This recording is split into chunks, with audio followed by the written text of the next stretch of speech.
Pahirapan ang search and retrieval operation sa 4 na hinihinalang natabunan sa gumuhong landfill sa Rodriguez, Rizal. Posible pa raw kasing dumausdos ang gabundok na basura. Gumagamit na ng special camera ang rescue team sa paghahanap sa mga nawawala.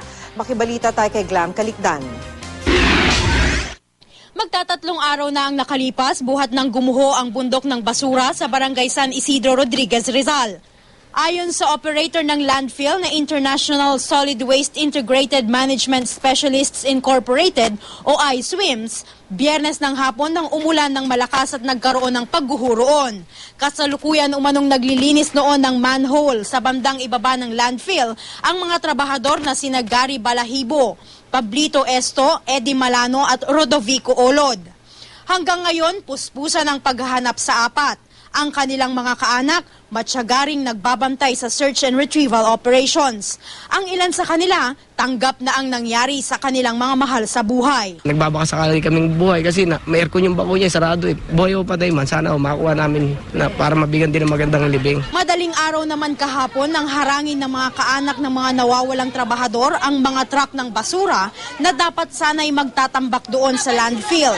Makakadagdag lang daw ito sa hirap sa paghahanap. Ayon sa mga otoridad, pahirapan ang search and retrieval operations. Delikado raw kasi ang mano-manong paggalugad sa basura, kaya gumamit ng mga heavy equipment gaya ng backhoe. Pwede kasing gumuho ang bundok ng basura at malagay sa panganib ang mga rescuer. May iba ring volunteer na tumutulong na sa paghahanap. Nakaantabay rin ang mga rescue truck ng MMDA at ambulansya simula noong Sabado. Gumamit na rin ng special camera para masilip ang ilalim ng basura para mas mapadali ang paghahanap. Most of them have worked with us for more than 10 years. So we'll give them the assistance, even yung pagpapaaral sa mga anak nila. Patuloy namang kinukumpirma ang sanhi ng pagguho. Bukod sa naranasang pag-ulan, posibleng nagdulot din daw ng pagguho ang umano'y pagsabog sa isang quarry site malapit sa lugar. I was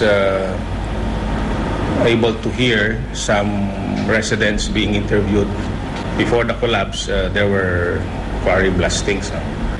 Kung totoong merong mga ganong blastings, because I'm not present naman during all these operations, that could probably contribute to the disturbance in the area.